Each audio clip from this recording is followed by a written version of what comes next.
Let us continue where we took off last time, and we started speaking about the concept of Mashiach more specifically. And I'd like to go into some very interesting concepts today, and hopefully by the end of today we will have finished some of the key ideas to the notion of the Yemot Mashiach, the days of Mashiach, and some of the critical features which identify that. Now, the key concept that we've been playing with for the last couple of weeks, which is a very important concept, is that the concept of Mashiach is not so much a concept of a person, but rather it relates to the concept of a process. And this is the key idea. In fact, it relates to not one process, but of two processes. And we have said that fundamentally, again, the key idea was that God created the first man, Adam, to do a certain job, and that job was to elevate the world from a level of inadequacy or imperfection called Kason. It is a world where the presence of God is not obvious, and God said to Adam to raise that to a level where suddenly the presence of God becomes clear. This is what it's all about. And that the power is given to man to change his own substance and the substance of all reality so that the presence of God becomes obvious to all. How would he do that? Through the mitzvahs. By mankind going through some kind of a trial or nisoyon, so that he would be forced to choose between himself or God. He would be forced to choose in terms of who would occupy the void, the apparent void or space in the world, either himself in his own arrogance, or he would accept the submission to God's will, that God, not only to God's will, but to the fact that the Ribono Shel Olam is the ultimate power and the ultimate source of all existence, and that you cannot acquire eternal existence without in some way connecting to God himself. And that's in essence what it's all about. Now, what we have said is that Adam therefore was supposed to accomplish this particular mode, this particular objective. Had he done so, he would have then elevated the world from a level of imperfection or chesaron to a level of perfection or shlemus. He would have gone up. The process of going up is a certain process of rectification. What it does, and this is a very important thing, it undoes what God did to the world. What God did to the world was to hide. And he hid by constructing a reality which hides him. And he said to man, unhide me by taking off the mask. Change the substance of the world and suddenly you will see that I'm visible, whereas before you thought I was invisible. So it's not that man brings God back into the world or what the story is directly, but that the Ribono Shel Olam is always there. What he simply does is correct his own vision, and suddenly he sees what he was unable to see before. And that's the essential process. How is it done? By an internal insight or sight. When man sees God through himself, when he sees the Ribono Shel Olam through his own existence, you see, and through his own inner consciousness, then suddenly he will see him in all of reality itself when the time comes. What man did was not, he failed to do this, because instead of raising his world up, he brought it down. So he failed to make that process, or the tikkun process, the rectification process, which involves going up. That rectification process is called Mashiach ben David. That's what it means. The Messiah, the son of David, Mashiach ben David, you see, is the process of raising the world up to a level of shlemus. That's what man was created. He was created for no other purpose.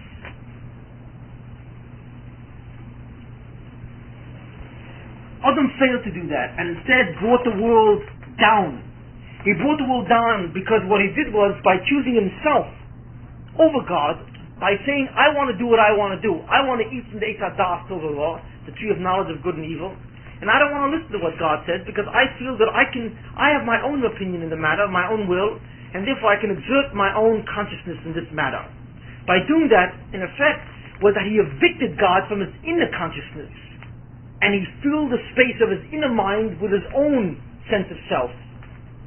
Well, as he evicted God from his inner mind, God also vacated the outer world as well, in the sense that the barrier which separates man from God became worse, so that a tumah or impurity came into the world and darkened the world to a much larger degree. The world went down from cheson, which is imperfection, to a status called kilkul, or damage. Probably I can. Okay, let's translate that. Cheson means imperfection. See, one of the things is that I ask you to remember these words because there are very few of them. But once you grasp them, then they're yours. They're not that many words. Cheson means imperfection. Shlemut means perfection.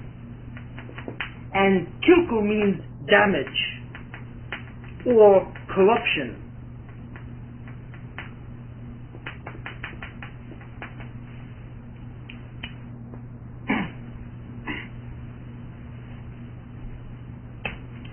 The process of undoing the imperfection of the world and elevating it to a state of perfection is the process of Mashiach ben David. The process, you see, once a person has sinned and has damaged the world by bringing it down to a further state of damage called kilkul, then what man must now do is correct that. He has to undo the damage that he did. That is called it is also a rectification process, and it is called Mashiach ben Yosef. So that the messianic process, which is nothing more than a process of tikkun, or process of rectification, that's all it is. It's a process of removing the mask of reality. That's all it is. And initially, it's not that hard. But subsequently, it becomes much harder. The initial task of rectifying the world is called Mashiach ben David, and the subsequent task of rectifying the world after it's been damaged is called Mashiach ben Yosef. And the metaphor that I used last time, which is a very simple metaphor, imagine if you want to move into an apartment, and you want to move in the apartment, and the apartment is bare, you want to decorate it. The apartment, when you moved in, is bare. There's nothing in it. That is the state of imperfection. It is a beautiful apartment, there's nothing inside. There's no wallpaper, there's no carpet, there's no furniture, there's nothing. So, what God says is, furnish it, and decorate it. That's it. You start out with an empty place, furnish it and decorate it. That's called going from imperfection to perfection. But, what Adam did was, he failed to furnish it or decorate it, instead he spoiled it. What he did was, he made it filthy. He brought in filth and grime, so that by the time Adam got finished, the place was not empty, it was a mess. It was filled with grime, dust, and everything. So he left an empty apartment much worse than it was. Now, if you want to decorate it now, you first have to now clean it up. And that's what he has to do. He first has to clean it up. And then he can go back to the original process of decorating it. The first process, where he has to furnish it and decorate it, it's called Mashiach ben David. That's the first aspect of the messianic process. And the process where he has to cleanse it is called Mashiach ben Yosef. But he only has to cleanse it after he literally went ahead and damaged it. And that's it. Very basic. Every activity in the world involves one of these two things. There is nothing else. Everything which happens to you in your life is concerned with one of these two things, although you may not recognize it. And God is either providing you with the opportunity to grow, to elevate yourself, or He's providing you with the opportunity to cleanse the damage that you have already done, either in this lifetime or in a previous lifetime when you lived once before. That's it. Nothing else in your life is involved in anything else. Now, what do I mean? And this is a very careful thing. You all do certain types of things on a daily basis. We get up in the morning, we do certain things and so on. They're routine activities.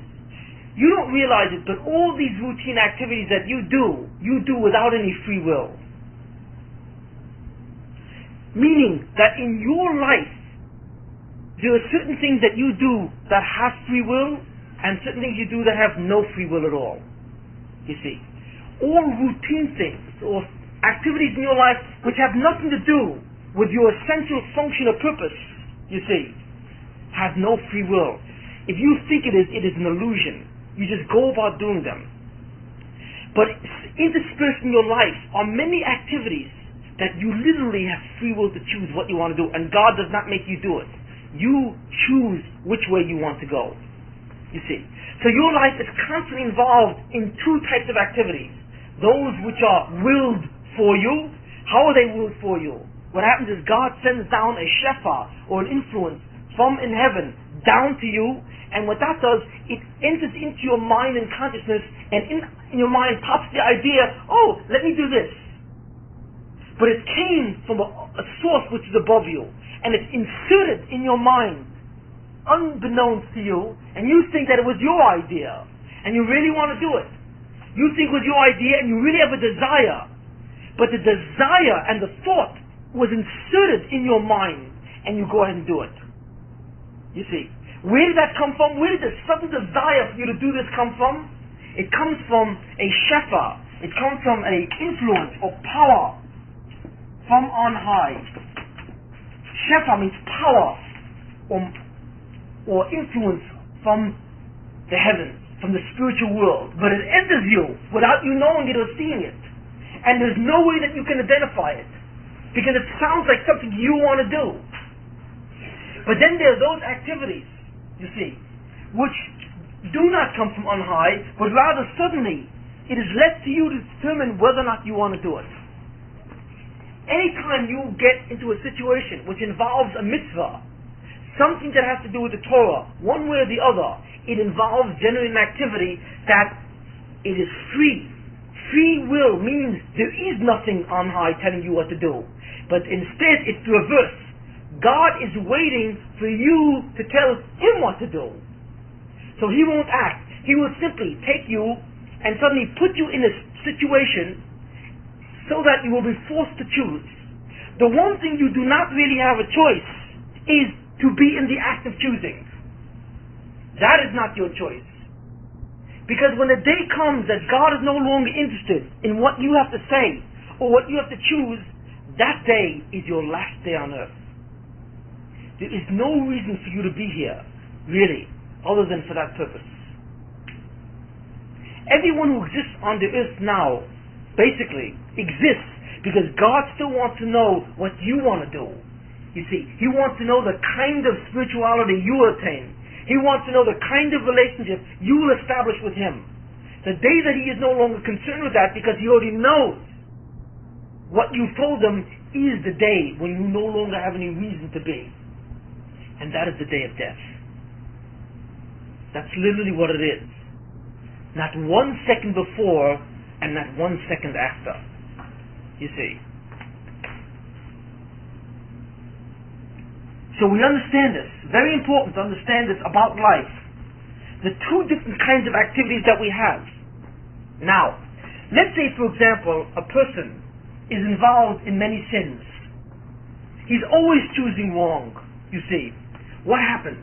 What happens is a very strange thing, and this is very, very critical to understand because we're going through this. What we're really talking about here is the full range of human activity.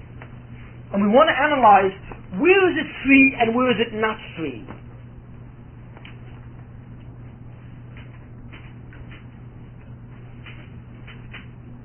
If we have a full range of human activity, from let's say 1 to 100, you see, at the outset, a certain number of these activities are free and certain are not. The ones that are not free, let's see, are the ones that have to do with routines. Routines. The ones that are free are the ones that relate in terms of how you will relate to another person, whether or not you will consider another person and their feelings, and how you will relate to God. But fundamentally, it all has to do with what you have to say about the truth, or about reality out there. To what extent do you want to govern it? To what extent do you want to feel that your power is the main thing, and you want to do whatever you want to do? Or to what extent you want to find the truth out there. It's not that you want to tell the world what the truth is, but you want to ask the world what is the truth. That's another way to put it. You see, there are many people who simply say, I have the truth, I will tell you what the truth is. I will tell the world the truth, it is my truth.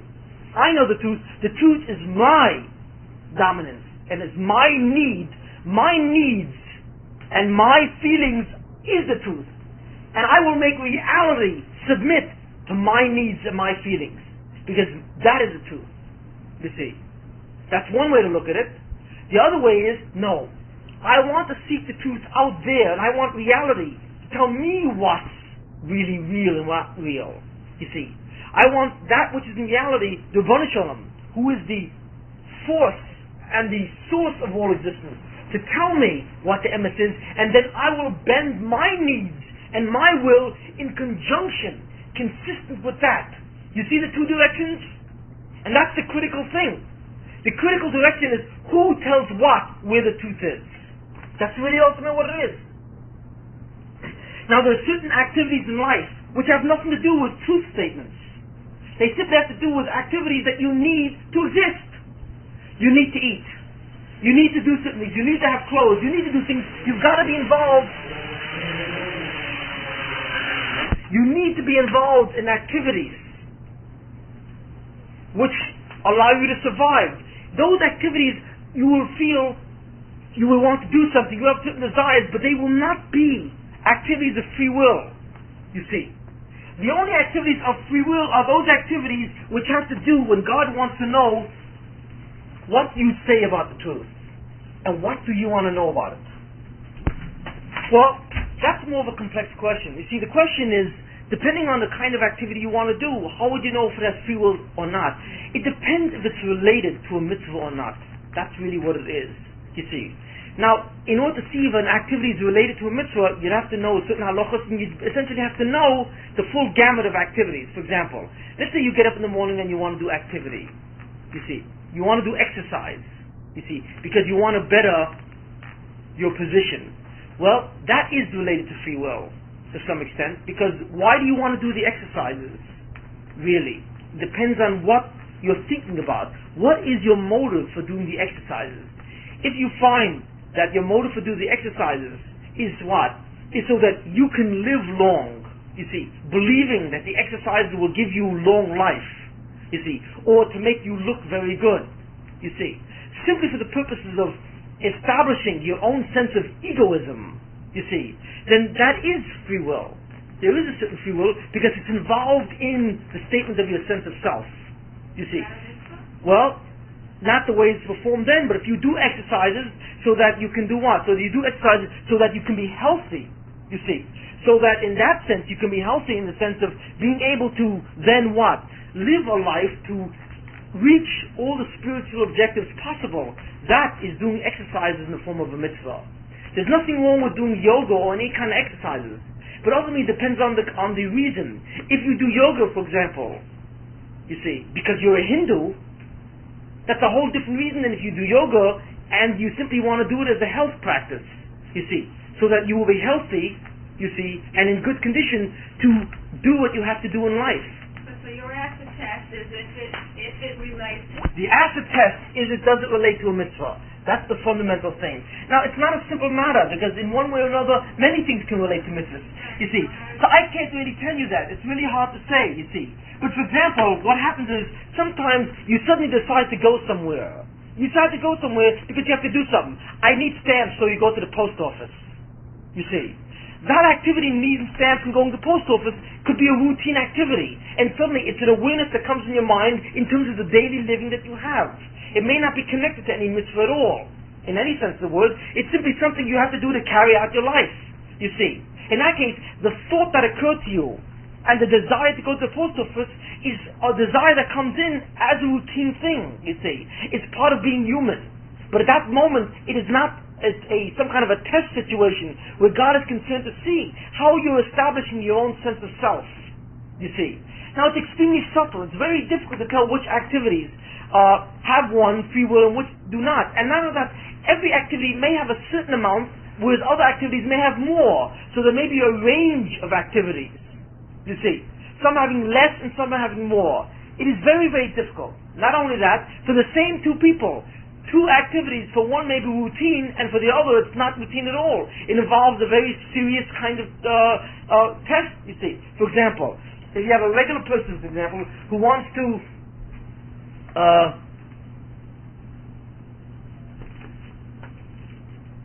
for example, you can have two people. One person sets up a business, fundamentally. But in setting up a business, you see, he's doing it basically for the reason of parnasa. You see, and to him, essentially, this is the routine activity of making his living. But to a person who was on a higher spiritual plane, this person can see business as an opportunity to grow spiritually by essentially controlling his desire to take money that doesn't belong to him, to develop a tremendous sense of honesty in his dealings with another person. He can see this as a full range, a domain of activities, that it's not simply there to get money, but it's there to develop the trait of honesty, you see. So this person will be using his very parnasa, or his very need to make money, as a vehicle to establish himself spiritually, where the other person can simply be using as a what? As a step, or simply making as much money as he can so that he can enjoy life. Two people contain the same activity, and with relative to one it may be much more routine, but with the other one suddenly it has a much higher spiritual connotation. In that sense, for example, Yaakov, when he was by Lavan, he worked as a shepherd for many, many years. And essentially what he was saying is that in all the years he worked as shepherd, he was meticulous in the way that he worked for someone. So that what he did was, he worked in such a way where he could never be accused of wasting somebody else's time. You see. In any kind of sense of the word. Which means that the higher the level you are, then it means that you actually elevate even mundane activities, even routine activities, to a level where suddenly they became instruments to attain a higher level of consciousness, you see. It depends on the person, you see. For a person who doesn't have that kind of understanding and who doesn't have that kind of desire, for him that activity becomes much more routine.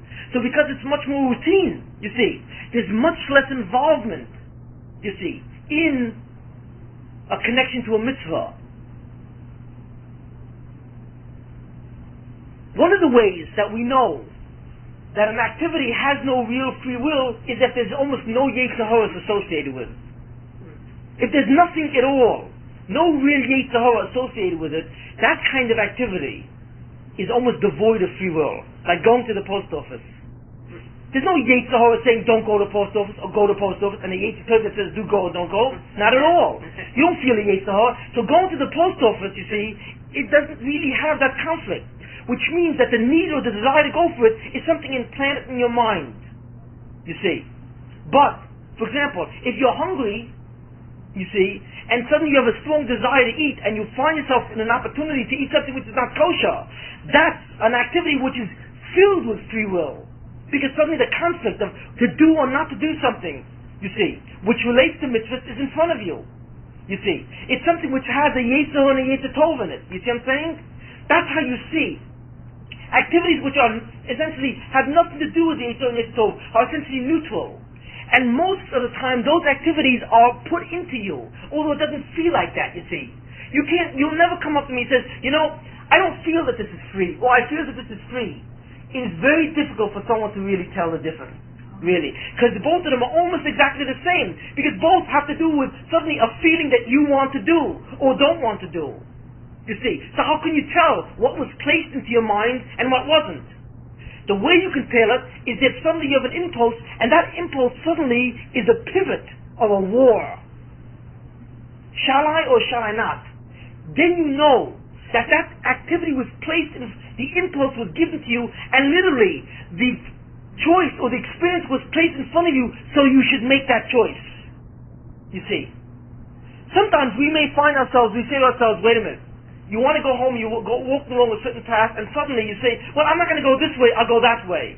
And suddenly, because you go that way, suddenly you find yourself in the path of a person who's poor and or a sucker.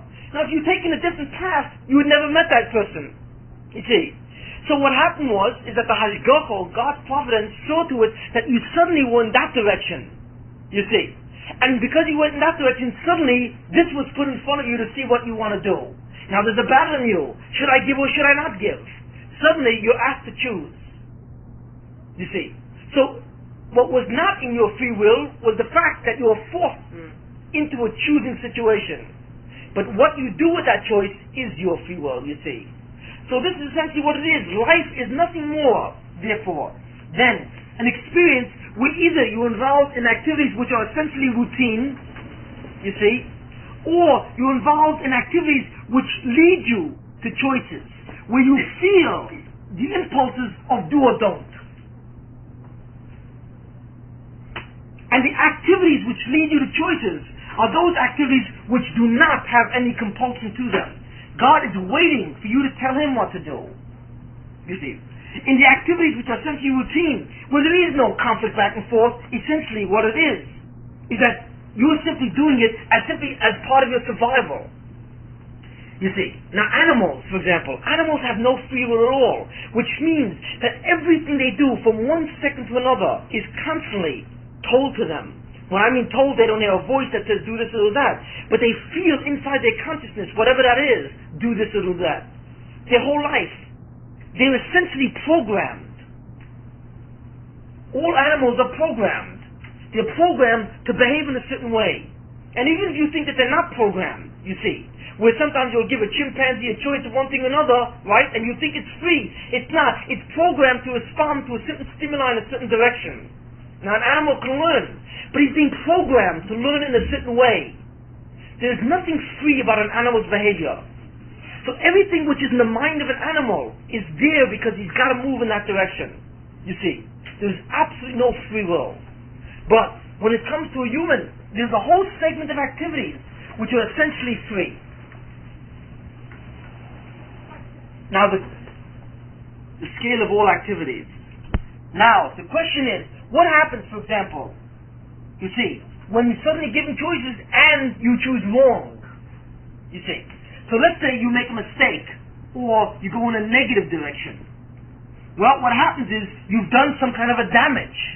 Not only have you failed to choose correctly and elevate yourself, but you've also gone down. So now, what God must do is now involve you.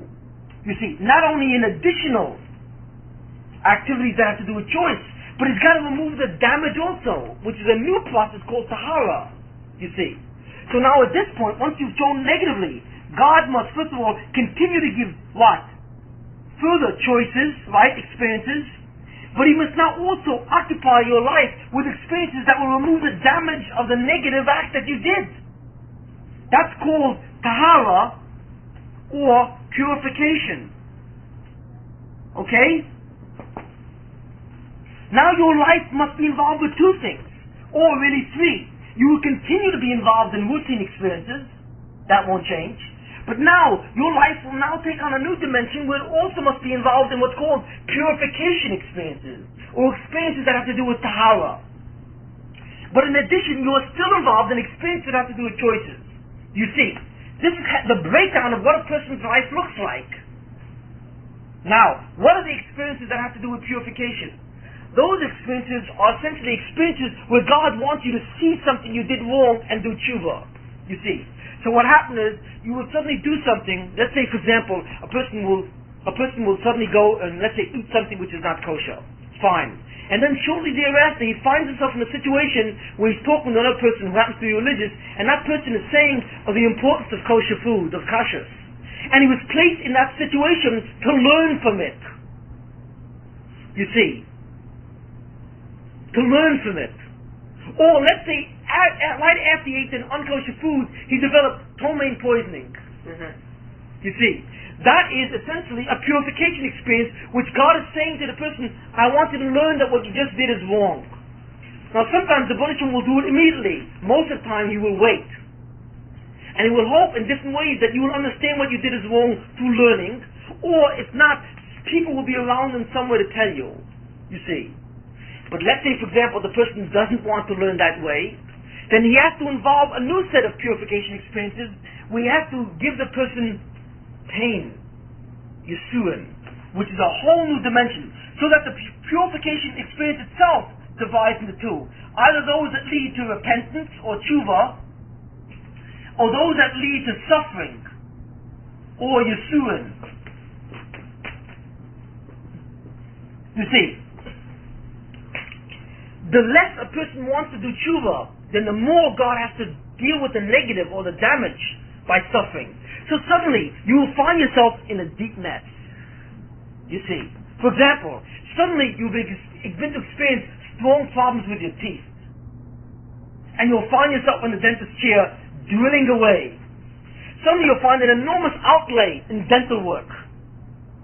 Money that you've got to throw away now on dental work. Now in some way it's related to the fact that you ate something which wasn't kosher. But you can't put the two together. What does the fact of going to the dentist have to do with the fact that I ate something not kosher? Because you don't see that connection. You see. But what the Banishim is now doing is creating a new experience called a Yisuin experience. You see. To take away the damage. But that's only after you yourself refused to see what's important and what's not, and what's true or not, and didn't go in that what? The tshuva direction. So then God has to deal with it in His own direction. So suddenly your life is involved in what? You see, in another direction, called suffering experiences. And there are all types of those, for many shades, there are many qualities and many quantities. There are many levels and many intensities. We all know that. You can suffer just by the fact that you have to pay something, you want to pull out a quarter from your pocket, and suddenly you bring out a dime. That's a suffering. But that's a very small one, you see. Or you can suffer from the fact that what? That suddenly you trip and you fall and you hurt yourself. That's much worse. Now there's some sufferings to your body, and there are other some mental sufferings. You what? You are aggravated. Something you wanted to happen doesn't happen. Or something you didn't want to happen, happens. These are mental aggravations, you see. That can have to do with relationships that you have, or your job, or anything, you see. And these are mental sufferings, but all these things come into play, because essentially these are suffering phenomena or experiences that are always dealing with negative things that you've done, either in this lifetime or in a previous lifetime, you see. There is a category of men who suffer without having done anything wrong. And that category are very great tzaddikim. But these are unusual people, you see. They experience suffering even though they have not done anything wrong. And the reason why they experience suffering is in some way to allow other people to go on, and other people to continue to survive even after evil deeds that they did. We have gone into this before. I'm not going to go into this now. Right now I'm talking about the things that happen to a person himself. Do we see the point? You see how it goes? Very simple. You start off with a full range of choices, meaning that your life will be composed of what's called routine experiences that are beyond your free will. You will feel them in the inside, but they're not free will, and you will be involved in experiences which are called choice experiences or choosing experiences. One, the routine experiences generally have an absence of conflict, and the choice experiences where God wants you to choose usually involve conflict and usually involves the ego or the sense of self versus, many times, the sense of self versus the sense of God or the sense of Torah or whatever have you. And there's a strong Yetzer Torah pull in them. Now, these are the two experiences at the outset. That's assuming that you started fresh and clean. Like even Adam Rishon, the first man, what kind of experiences he had? Adam Rishon only knew two types of experiences before he sinned. He only knew routine experiences, you see, like maybe sitting down and just scratching his hair or his head or whatever the story is. That's it. And he knew the other experiences when he saw the tree of knowledge of good and evil. Wait a minute, I want to eat that because it's going to give me a very interesting feeling. It's going to be a feeling of independence and power. But should I do it? God said don't do it. That's a clear choosing experience. After Adam sinned, there was a new set of experience which he related to, which is called purification experiences, which now were designed to remove the negative experiences. These purification experiences, of course, involve the process of Mashiach ben Yosef. Now, those experiences generally set in initially with a tshuva, where God wants to give you the ability to rectify the situation on your own. If not, then a new category of what? Of tahara experiences or purification experiences enter in, which are essentially suffering in nature. And that can either be physical or mental. One of the two. So that's what happens. You actually control the proliferation and the changing modes of the experiences you will have in your life, depending on your activities. You see what's the point? So, we cause the proliferation experiences. But that's it. These are the only experiences which are possible. Either you're involved in routine, non-free will activities, or in choosing experiences, or in purifying repentance experiences, or purifying suffering experiences. And that's it. You see. There's another kind of person who's a very great tzaddik who's involved in what's called purifying suffering experiences for someone else. You see. That's a different topic, we'll get into that later. But as far as all other people, this is it. Now, this path is true, meaning that this is essentially the history of each person here and each person in the world. Every neshama which ever existed started out with either routine or free choice experiences, and through sins damaged itself so that it must now be involved with a whole new range of purification experiences as well. The more damages it does, the more it's involved in purification experiences. You see. Which means that every soul will be involved constantly in these two things. Which means that every neshama is both choosing and purifying.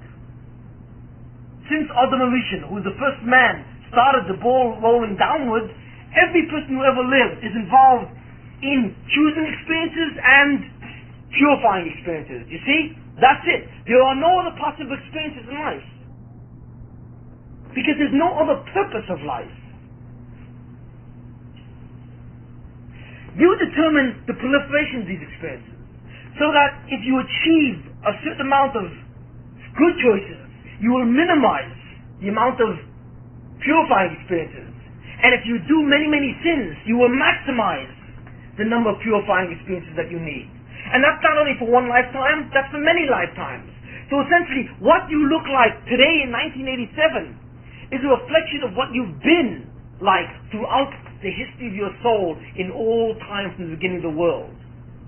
Whatever that looks like, you see. Now there were very great tzaddikim who could look at you and tell you what your soul is and where it came from and what it looks like now. After this long journey from the beginning of time, when it once was part of Adam Rishon, the first man, you see. And everything which happens in your life deals with this scenario. Now, there's one important thing that we have to see, a very, very important thing. What is that? And that's the following. What happens if a person, instead of negative, makes a lot of good choices? Well, the more good choices you make, then what happens is, each time you make a choice, what happens is, God then puts another situation in front of you, with another choice. But that second situation is more subtle than the first one. You see? It's more subtle. So it will give you the chance to go even higher. You see.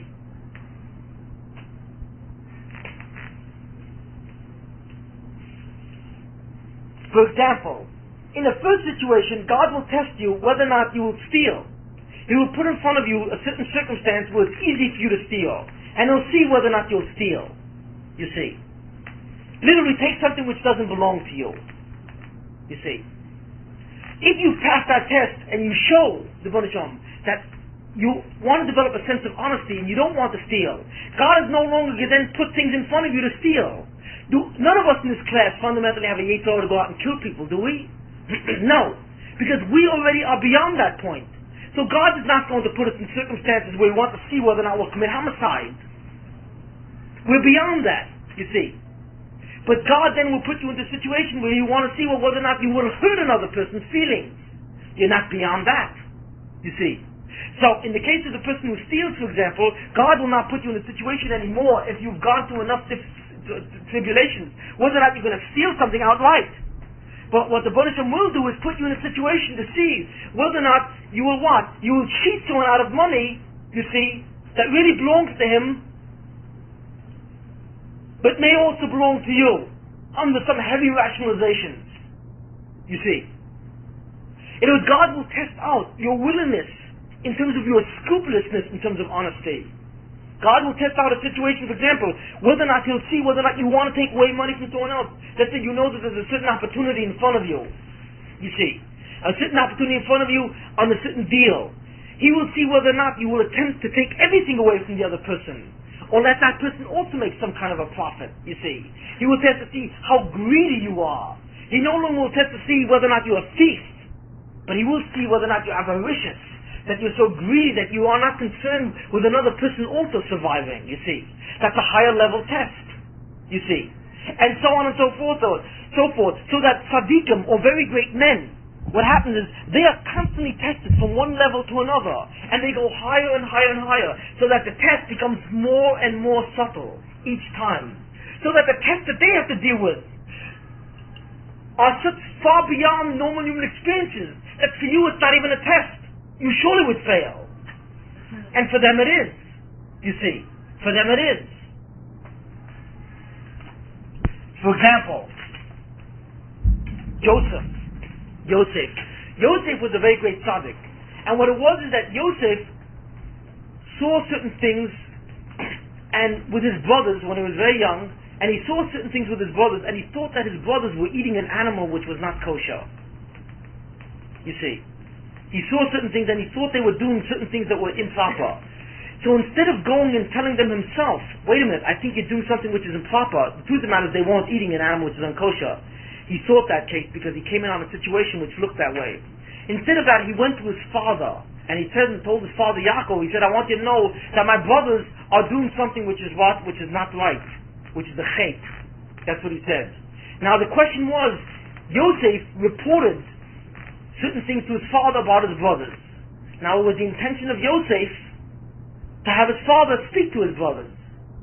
You see, any of us, that would have been a proper course of action. Instead of going to his brothers and speaking to them himself, he went to his father Yaakov and spoke to him. But in the case of Yosef, it was considered lashon hara, which means that he defamed his brothers. He defamed his brothers in front of their father. And because he did that, he was eventually sold in Egypt, you see.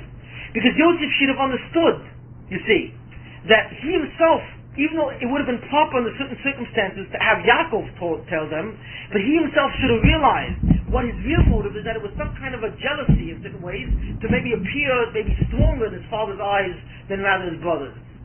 So there was a certain taint over there. And for a person on the level of Yosef, this was considered a great sin. You see.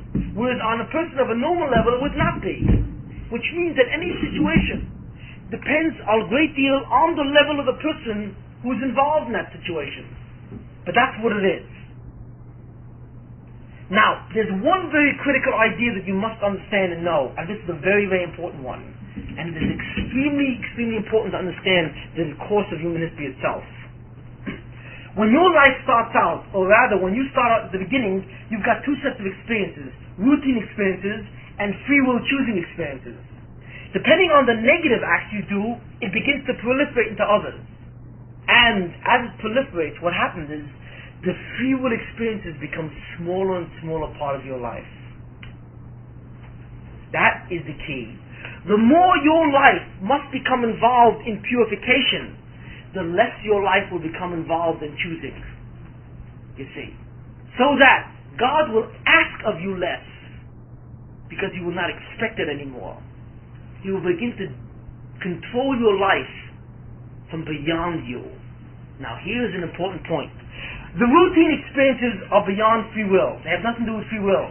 Choosing experiences are free will. What about purification experiences?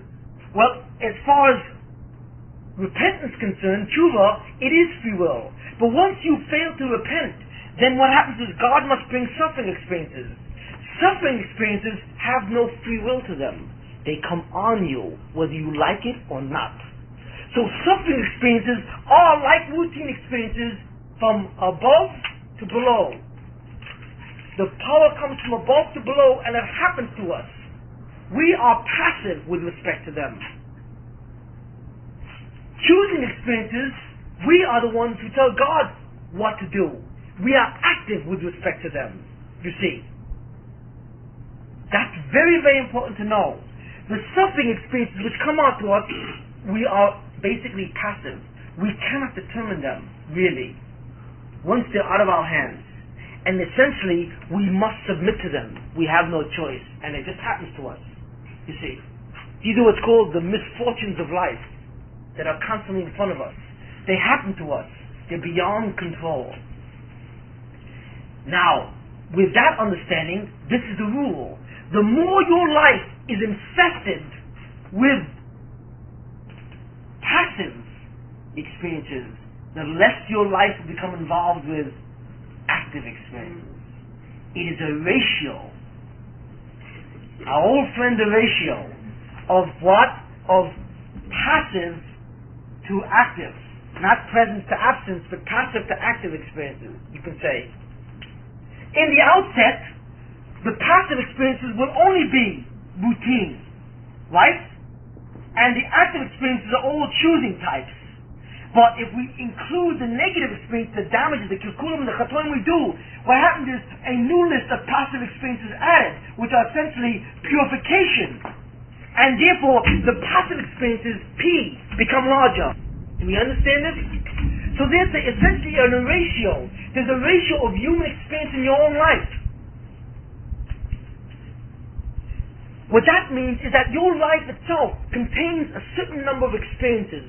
It's like a bottle that will only hold a what? A full range of experiences. But the ratio of the experiences in that bottle is up to you, you see. It's like a bottle which you fill up with liquid. As you begin to fill that bottle up with air, the liquid begins to eject, you see. Because the bottle cannot contain fully air or water at the same time. Only one could occupy. The more water in the bottle, the less air. The more air, the less water.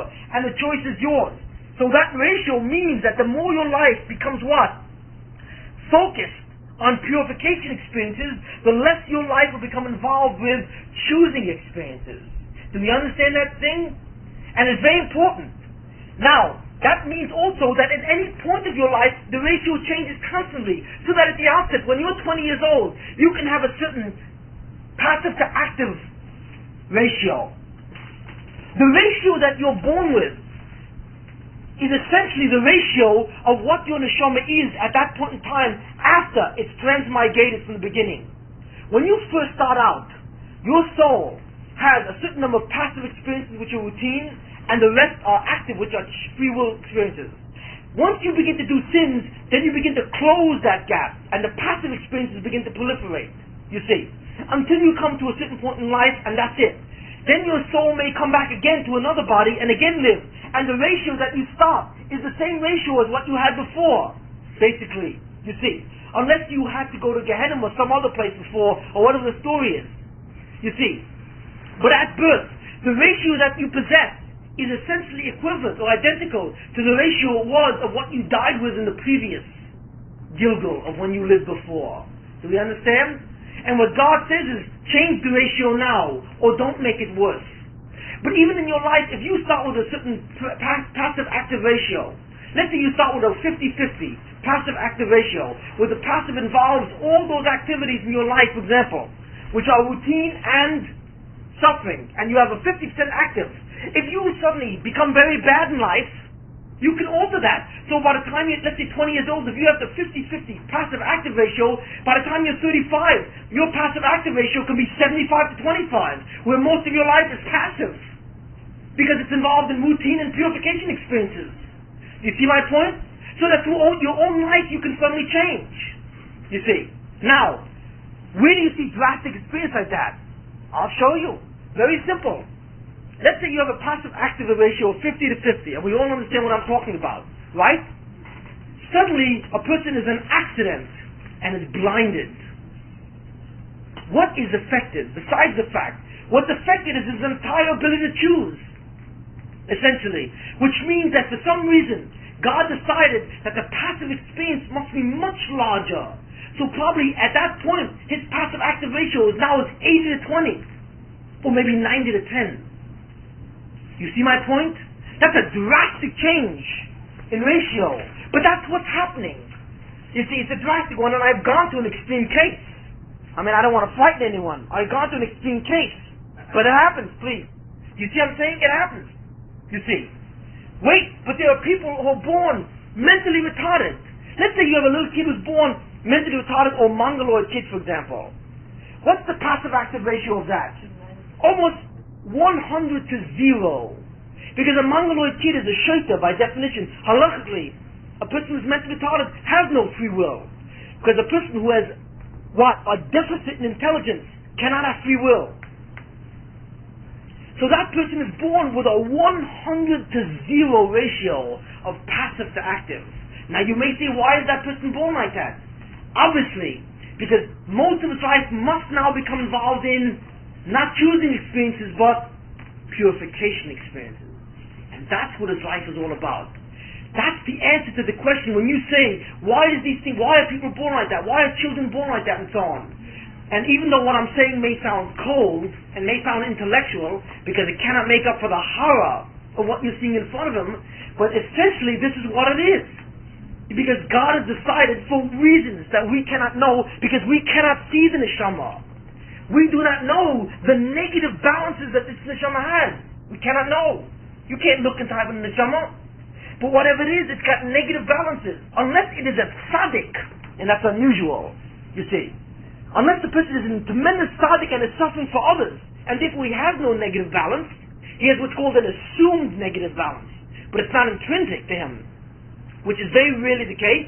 The person is dealing with a negative balance. And that negative balance has to be dealt with in what's called purification experiences. Purification experiences by definition are passive. There is no free will, you see. And either they're routine or they involve suffering, and that's it. And the person must go through that passive experience for a certain period of time. And that's the end of it, you see. The important thing in terms of the routine activities is that when I say routine, sometimes a routine activity can enter the domain of choosing or free will. It can. It depends on the individual. These are extremely complex matters. Only God knows exactly with each person what is routine, what is active, and what is passive. You see, exactly. Because God knows the exact ratios of each experience with the person, and God leads each person to each set of experiences which are necessary. There's a tremendous control on every person's life in terms of the various different experiences which he will encounter. No one knows this. Only God knows this with each person. And God can look inside the heart of each person, and He knows exactly how much free will a person had with respect to any one deed. And each person is different. You can have two people undergoing the same activity, and one has free will and one does not. Or one has much more and one has much less. And that's the thing, you see. For example, a person who's a Baal Tshuva and doesn't know before, a person who didn't know anything and became a Baal Tshuva, that person, of course, is much more blameless than a person who knows the halachas, obviously, you see. Person who is not from, you see, and does not know that certain things are not allowed, obviously cannot be faulted for certain experiences, correct? But the person who is learned does know these things, you see. So these are examples. One activity can be what? Passive for one and active for another. It depends. It's extremely complex. I'm simply trying to give you the basic categories, you see. Even in your own life, you will not be able to tell what is passive and what is active, what is routine, what is the purification experience. It's not that simple, because they're incredible blends, you see. Something which may be a purification experience, a suffering, may also be a choosing experience, because God wants to see whether or not the person will accept that suffering in certain ways, you see. So it's very, very complex matter, you see. You see, there are many complexities. Each thing, many times they're marginal, many times the two blend, they're blends, incredible blends. Only God knows the exact ratios and the exact blends. And that's essentially what it's about.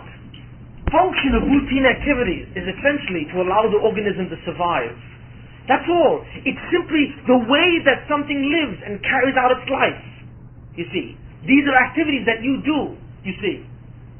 They're activities that you do. The way that you walk, You see, it's a routine experience. It's on. You don't control the way that you walk necessarily. It's part of the living and so on. There are many activities, you see, that are involved in just simply going through life. These are routine activities, but they're very subtle. Repentance is active. You see, generally what happens is after a person does a chet, or a sin, or negative experiences, a certain damage is done, depending on the amount of free will that he had, whatever that is. What happens is usually there is an instance, or there's a certain grace period, where God allows the person in some way to do tshuva or repentance. But that's an active process because free will is involved. You see, either the person will know himself that he did something wrong, or God will see to it in some way that the person has gained that information. And then God sees and waits to see what the person will do. Now the person takes advantage of it and chooses to do repentance. That's a choosing activity, you see. So it's active. But if the person doesn't do it, then what happens is the person has to purify himself through a passive activity which involves suffering. So repentance is a purification experience, you see, because it removes damage. But it can be a choosing one with free will involved. But there is a set of purification experiences called suffering that have nothing to do with your free will. They come on you whether you like it or not. Yeah. Well, the satisfaction, yes, this comes from a very interesting concept. You see, the important one, the question you're saying is a very important one. What is the objective of the Torah life? That's a very interesting point. You see, in the Gentile world, in the Goyish world, there's something called happiness.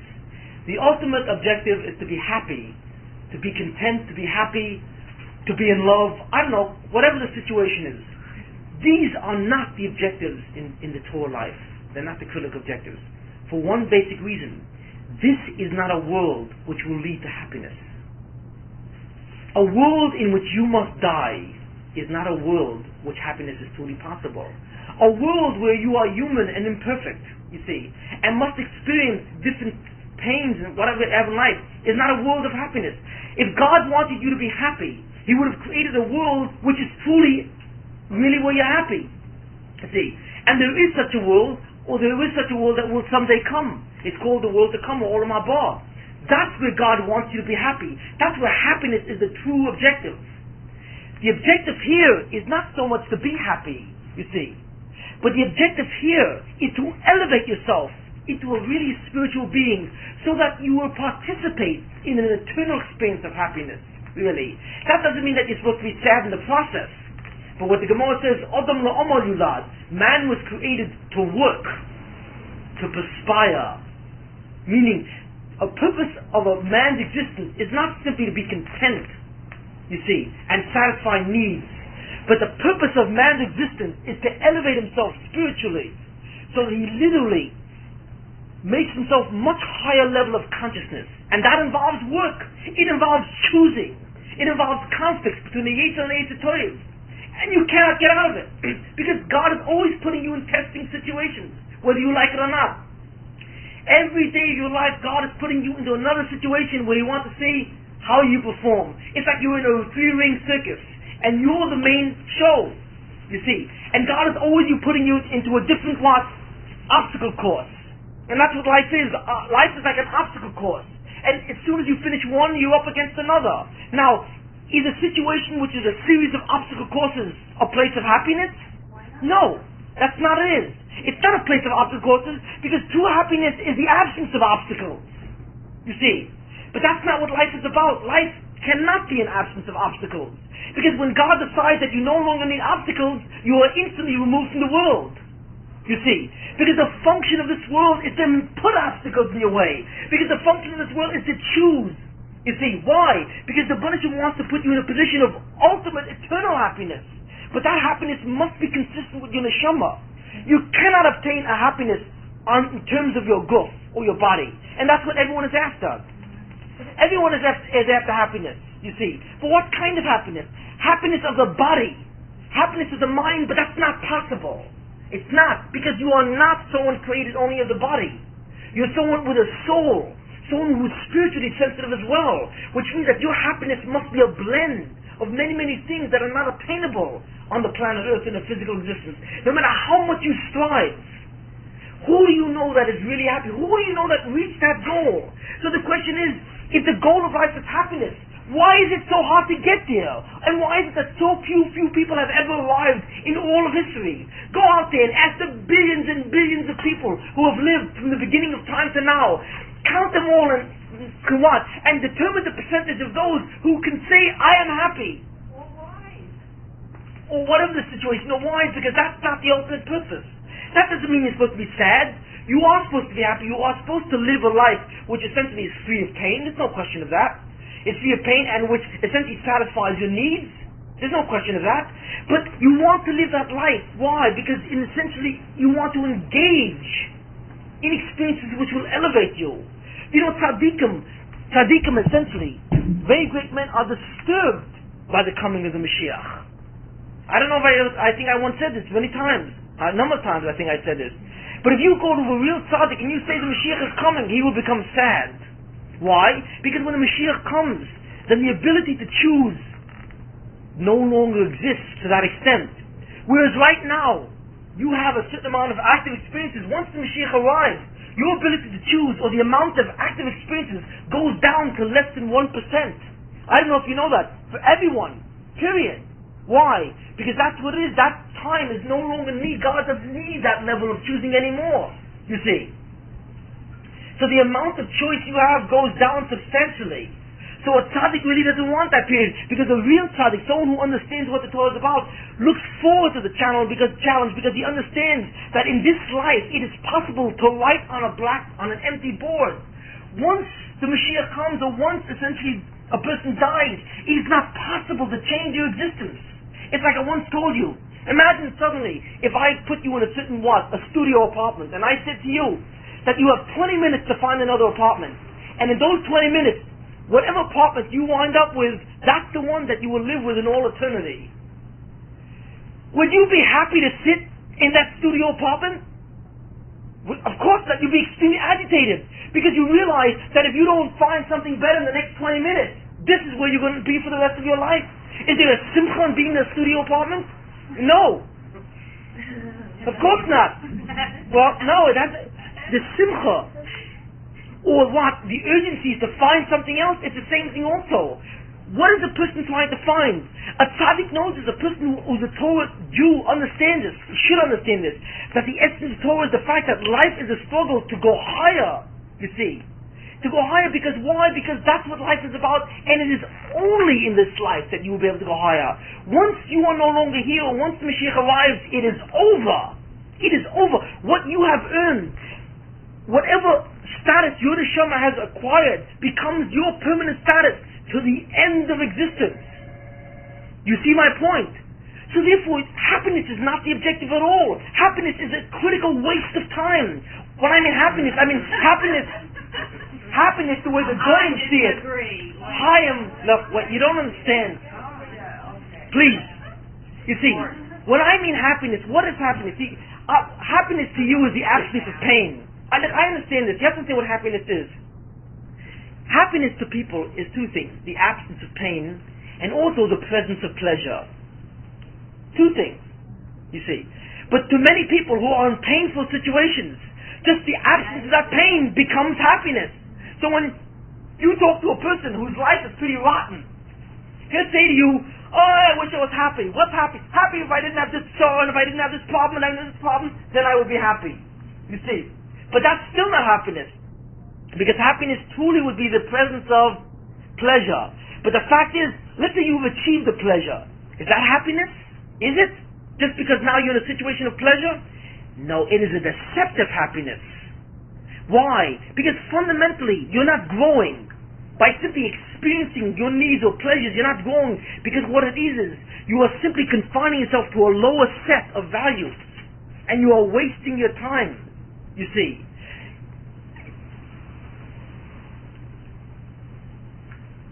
If there is any idea which emerges from all these shurim that I give, all of these shurim, and I've given a lot of shurim, and I talk about a lot of different things, there is one critical key idea, and that is that life is an opportunity and a challenge, and that every day, you see, you've got a challenge to go somewhere. And every day that you don't go somewhere, you are going nowhere. You see. And that opportunity will be yours only for a certain period of time. And that once that time is over, it is literally over. It's like it says in Pirkei Avos, 1 hour in Olam Hazeh is better than the entire Olam Haba. And 1 hour in Olam Haba is better than the entire Olam Hazeh. What does that mean? Because 1 hour in the future world, of course, is incredible peace and contentment and simcha and joy. So 1 hour there is better than the whole life here, which is usually devoid of all that. But 1 hour here is better than the whole eternity there. Why? Because 1 hour here, you can do something you can't do there. Because wherever you are there is where you will be permanently. You cannot grow, you cannot change. Here is where you can. And it only exists as long as you're alive. And once that happens, it is over. You've got to realize what that means by over, because you've got to realize what you're giving up when you waste your time pursuing life simply with pleasures, or looking good, or whatever there is out there.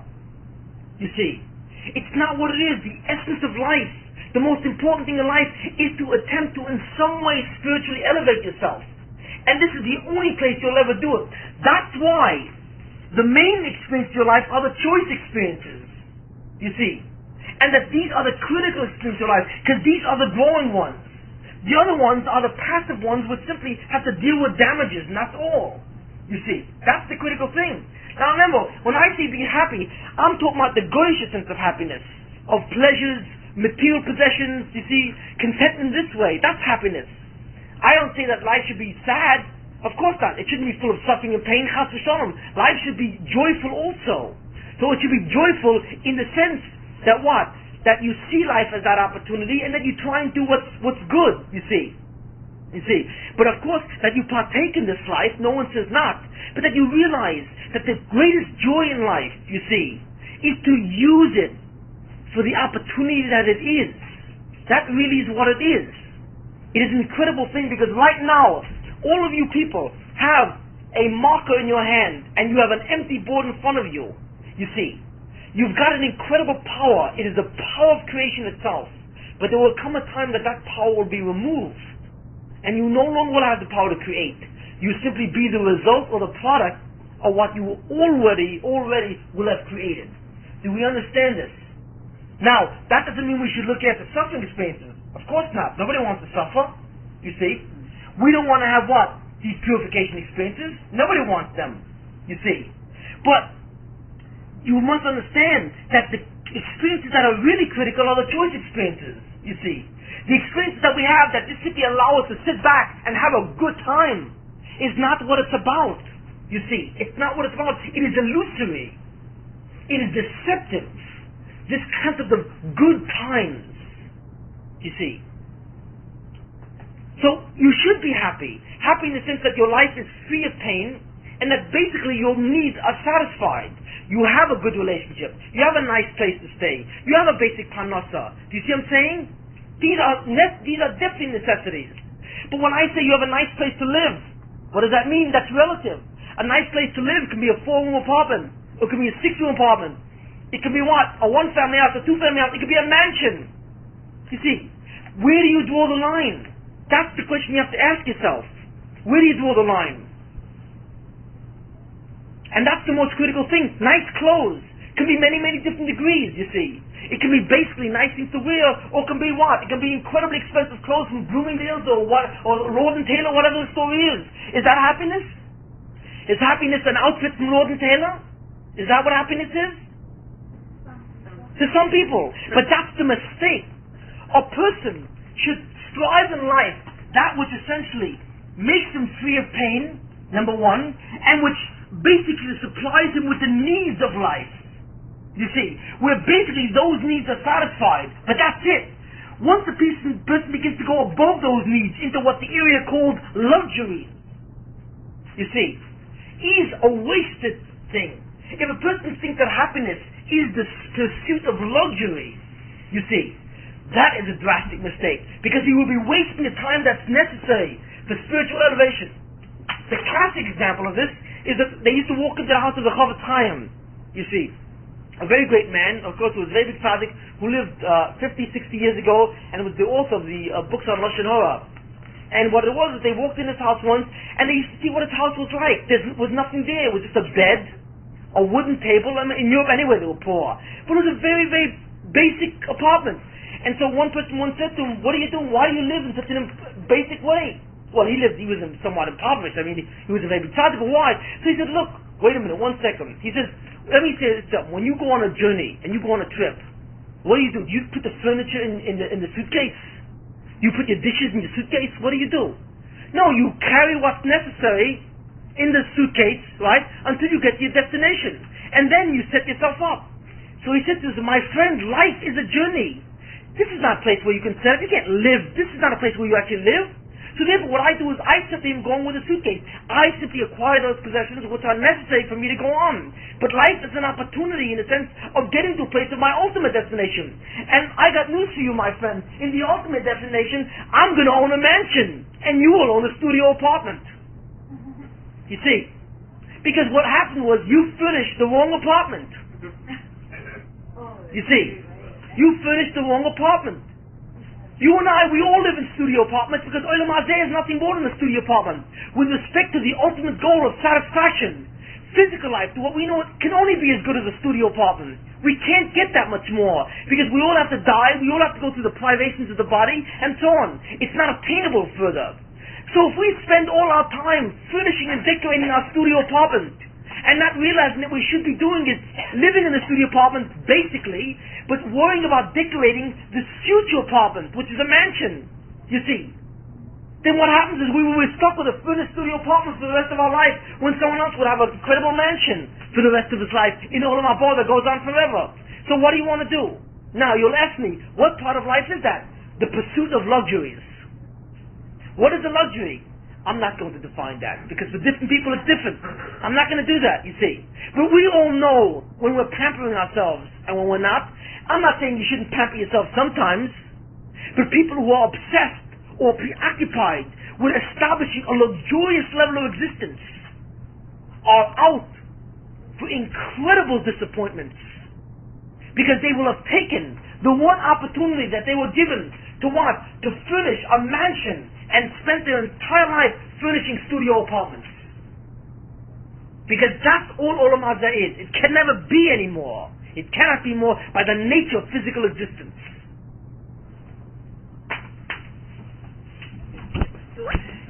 Traveling. Some people enjoy traveling a great deal because by traveling they will experience beautiful scenes and landscapes and so on, and they can come closer to the beautiful world that God created. This is a mitzvah. This is a mitzvah. According to the Rambam says that how do we develop the love of God and the fear of God? By coming close to His creations. If you go to a zoo to admire the incredible beauty of an animal, to see God's handiwork, this is a mitzvah of emunah in God. This is part of the mitzvah of loving and fearing God. If you go to the Swiss Alps to see the beautiful expanse of creation, if you observe the heavens for this purpose, this is part of the mitzvah of believing in God. On the contrary, if that's the reason why you travel, then you should travel. You see. There's no question about that. If a person has nachas from his children, that is a mitzvah. It is mitzvah to have nachas from children, to bring them up in a certain way. You see, and be satisfied with the fact that your children are brought up in a certain way where they're decent people. You see. The basic decent people. It would be better if the children, of course, are very frum or Talmidei Chachamim. You see, but there's nothing wrong with the kind of happiness that comes from nachas of seeing children grown up. You see, in a good way of life. There's absolutely nothing wrong with that. That's not a sinful thing. Of course not. These are happinesses which are on the contrary, which are asked. Why? Because when you look at your children and you feel nachas in that the work that you put into them has borne fruit. That's exactly how God feels, Kaviyachol, if He could feel, when He looks at you. So you can appreciate what He must feel like when He sees you doing mitzvahs. It's the same thing. So why would we prohibit you from the same feeling that He Himself wants from you? What I'm essentially talking about is the happiness which is obtained in physical, materialistic possessions, the happiness which is obtained in pursuits of power, or pursuits of reputation, You see, pursuits of recognition, these are wasteful pursuits. People who strive their entire time to be number one, to be numero uno, number one, or to be the most famous person around, or the most important person around, or for everyone to look up to him, you see, and go out of their way constantly to get other people to what? To look up to them. That's a wasteful thing. People who go around to make sure that they have the nice possessions, you see, so when somebody comes in, they'll admire the chandelier. That's a waste. People who spend incredible amounts of time doing that, these are incredible wastes. You see. And this, one of the biggest Yitzharas, and I will say this in terms of Mussar, of the Jewish community, is that we have fallen to the trap of material possessions, to a large extent, you see. To a large extent, especially in America, not in Israel, the Jewish community has fallen into the trap of what? Of being involved in material possessions as the way, you see, of giving some kind of internal growth. And that's an incredible deception. But these other ways of happiness are fine. They're perfectly alright. Let me just actually end off with one thing, because I've been concentrating a great deal on viewing life as a challenge or as an opportunity, and I've been stressing that point. But the fact of the matter is, from the mitzvah, there's a certain mitzvah that a person is supposed to be besimcha, or in a joyful state. And of course, if a person finds that his life is relatively absent of pain or suffering, and his life is filled with gratification of basic needs, this is definitely a cause for simcha. If a person finds that he has the opportunity to do many mitzvahs, to learn, to acquire kedusha, Torah, knowledge, and so on, this is also a cause for simcha. But the fact of the matter is also, when a person finds that his life has suffering in it, you see, and that things don't always go the way it is, then there has to be simcha in the understanding that these are purification experiences, and they're not worthless experiences without an objective to it. The key factor in Judaism is the fact, and that's what we've done tonight, is that what I've tried to show you is that everything that you experience has an objective. And that even though experiences, which may be totally passive, you see, has the experience of what? Purification, which means that God wants to remove the damage that you've done. That means that in His own way, God is taking care of you. You see, that the purification experiences comes from God's love. Because the function of those experiences is purification. It's not simply that God is punishing you or trying to do you in. You see? That's not what it is. It's the fact that God now is see to it that He has to purify you, albeit through a way which is unfortunately passive, but He still loves you enough that He wants to do this for you. Because He doesn't want the negative experiences to mar what your future life will be in the ultimate. You see? Even though right now you cannot see beyond the experience itself, God wants to see to it that ultimately you aren't stuck in a studio apartment, but that you will be higher, you see. So if the Buddhism has to choose this course of action, this is what he chooses, because this is the way that he has chosen to do it in that time. But you should be besimcha in a certain sense, because at least you know that nothing is in vain. Nothing is for nothing. In the sense that nothing is just what? Purposeless. That ultimately, and this is what B'tachon is all about. B'tachon is trust in God. Meaning that no matter what God is doing to you, you can trust Him that it is for your benefit. You can trust Him that He means for your good. That's what the trust means. When you trust someone, you know, you feel that somehow you can share things with that other person and he won't turn around and hurt you. That he really likes you and wants your benefit. That's what B'tachon is. B'tachon means that kol man da'ovid rachmana, whatever God does, l'tav of it, He will do for good. Means that whatever God does to you is in essence to give you the best possible experience on an eternal basis, but consistent with the kind of choosing that you're doing. You see, He will work within the framework that you create, but He will save you, and many times, from the excesses of your own life. Because He does not want you to hurt yourself. He does not want you to damage yourself. You see. So that is the simcha. The simcha of B'tachon. You see. That even suffering has its purification objective, and even suffering leads to a very high, ultimate spiritual state. You see. And that's also a simcha. But of course, like they say, I'd rather be without that simcha. Meaning that I'd rather be with the simcha where I do it myself. But you have that choice. That's what tshuva is about. That's what repentance is about. You see. You have that choice.